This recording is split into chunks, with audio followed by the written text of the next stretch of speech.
비록 아직도 비주류의 마이너한 문화 매체로만 여겨집니다만 적어도 제 학창시절은 만화와 애니메이션이 그려낸 매혹적인 세상으로 가득 차 있었습니다.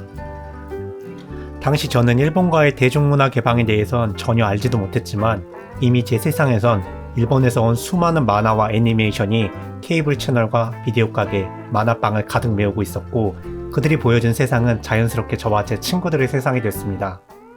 학교에서든 군대에서든 제 또래들은 쉬는 시간이면 삼삼오오 모여서 서로 자기가 본 만화와 애니메이션 얘기로 시간 가는 줄 몰랐습니다. 아직 DC와 마블이 생소했던 그 시절, 일본에서 온 여러 만화와 애니메이션들은 가뜩이나 비좁은 세상을 살아가던 우리들의 인생의 큰 즐거움이었습니다. 제 삶의 많은 부분을 차지했던 만화 영화의 다른 이름은 애니메이션입니다.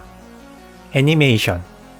이제는 정말 흔하고 다양한 곳에서 상용되는 일상적 용어지만 사실 이 단어는 영혼을 뜻하는 라틴어 아니마에서 파생된 종교 용어였습니다. 라틴어 단어 애니메이션은 생이 부여된 것 정도로 해석해 볼 수 있겠죠. 우리가 흔히 만화 영화 애니메이션이라고 하는 이 매체는 여러 장의 그림으로 우리 눈에 움직임을 느끼게 합니다. 그리고 이를 통해 자신이 만든 세상을 보여줍니다. 만화와 애니메이션에겐 정말 많은 특징이 있겠지만 저와 제 친구들이 그토록 집중하고 열광했던 가장 큰 이유는 아직 작고 말랑말랑한 세상을 살아가는 아이들에게 새롭고 재미있는 세상들을 보여줬기 때문이지 싶습니다. 만화와 애니메이션은 그려낸 그림들을 통해서 상상 속 세상을 구현합니다. 그래서 영화나 연극 등 타 미디어에 비해 작가 및 제작자의 의도를 비교할 수 없을 만큼 더 엄밀하게 반영합니다. 또 너무나도 당연한 얘기지만 만화와 애니메이션 속 세계는 구름 하나, 빛 한 줄기, 주름 하나에 이르는 작은 요소 하나하나 모두 온전히 창작자의 의도에 의해 구성됩니다. 심지어 애니메이션의 경우 대사와 음악, 진행 시간과 템포마저도 연출자가 온전하게 통제합니다. 제 세계가 텅텅 비어있던 어린 저는 제작자에 의해 잘 통제된 이 비현실적 세계에 정말 쉽게 몰입해왔던 것 같습니다. 사실 세계관이라는 용어는 대중문화와는 거리가 있는 단어였습니다. 철학이나 종교계에서나 사용됐죠. 한국의 경우 혹 기독교 종교문화 안에 계셨던 종교인이라면 그나마 많이 접해보셨을지 모르겠습니다. 이제는 예능과 인터넷 커뮤니티 문화에서도 많이 사용돼서 애니메이션과 만화, 코믹스를 잘 모르시는 분들께도 낯선 용어가 아닐 것 같습니다. 헬레니즘, 르네상스 시대 사람들이 어느 범위와 빈도, 정도로 교류해서 자신들의 세상을 섞었을런지는 저는 잘 모르겠습니다. 하지만 방 안에 누워서 다양하고 정교하게 번역된 다양한 문화 콘텐츠들을 누리는 우리 21세기 현대인들이 지구 역사상 어느 시대 이전 인류보다 다양한 문화를 접하고 이해하며 융화하는 과정에 익숙한 인류라고 감히 확신합니다. 이처럼 여러 세계관을 체험하게 해준 문학 작품들은 현대 지역인들이 세계인이 되는 과정에 큰 역할을 해왔습니다.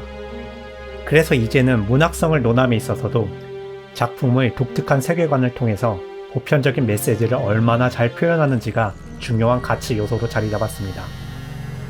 세계관들이 부딪히고 상호작용하면서 융합하는 시대, 이제 지구촌이라는 말이 구태의연하게 느껴질 만큼 다양한 세계들이 교류하고 상호작용하는 시절이고, 그래서 세계 시민들이 평화와 공존을 위해서라도 다양한 세계관에 대해 이해해야만 하는 시대입니다.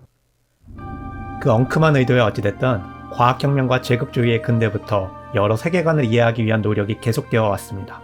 그리고 그 시대에 어느 누구보다 활발하게 세계관들을 연구하고 이를 통해 그 어느 나라보다 괄목할 만큼 문학과 철학, 경제를 발전시킨 나라로 동아시아 국가 일본을 꼽을 수 있을 것 같습니다. 벌써 수십 년에 걸쳐서 등장한 쟁쟁한 일본 애니메이션들은 바다를 건너 전 세계인들을 매료시켜 왔습니다. 애니메이션 콘텐츠가 풍부한 서양인들조차 애니메이션 애호가들은 애니메이션이란 단어 대신 아니메라는 일본식 표현을 즐겼습니다. 일본 애니메이션만을 따로 지칭하는 재패니메이션이라는 단어도 있습니다. 서구에서까지 일본 애니메이션이 인기가 많은 이유는 히피즘과 뉴에이지, 오리엔탈리즘의 유행 등 서구의 사회문화적 요인들의 영향도 무시할 수 없겠습니다. 하지만 그들이 인기 있는 가장 큰 이유는 당연히 일본 애니메이션 자체가 재미있기 때문일 겁니다. 저는 그 재미를 구성하는 가장 큰 요소가 섬나라 일본에 소용돌이처럼 모여 벼려져서 작품에까지 녹아나는 다양한 세계관들의 에너지가 아닐까 합니다. 변방에서 격동의 근대화를 맞은 일본에서 다양한 세계관을 담은 문화 콘텐츠가 등장함은 사실 그다지 놀라운 일이 아닐 것 같습니다. 일본은 근대 동양에서 가장 오랫동안 다양한 세계관의 치열한 소용돌이를 경험한 나라라고 할 수 있습니다. 동아시아 주류의 중국과 조선이 바다를 닫았을 때 변방의 일본으로 갈 곳 없던 세계들이 몰렸습니다. 일본은 특히나 서구 주류 국가들의 문화와 사상, 학문을 받아들여 번역하고 해석했고 이를 나름 창조적으로 모방했습니다. 근대화 시기 일본 지식인들은 동아시아에서의 제국을 꿈꾸며 이제 아시아를 넘어 유럽의 입구에 다다랐다고 주창하기도 했습니다. 한국인의 입장에선 그 결과의 역사적 저열함이 안이 꼽기도 합니다만 그 역사를 겪고도 지금에는 갈라파고스같이 고립된 현재의 일본 문화를 보면 아이러니하기도 합니다. 적어도 일본인들은 동양인으로서 다른 세계관들을 받아들이는 일에 가장 먼저 익숙해진 사람들이라 할 수 있을 것입니다. 노동개혁 부재로 인한 그림노동자 저임금 구조의 지속, 버블 붕괴로 인한 고학력 저소득층의 양산, 신자유주의 이후 퇴폐적인 뉴에이지와 오리엔탈리즘 문화의 대두 등 일본 셀 애니메이션의 부흥을 사회적으로 분석하기 위한 해석도 다양합니다.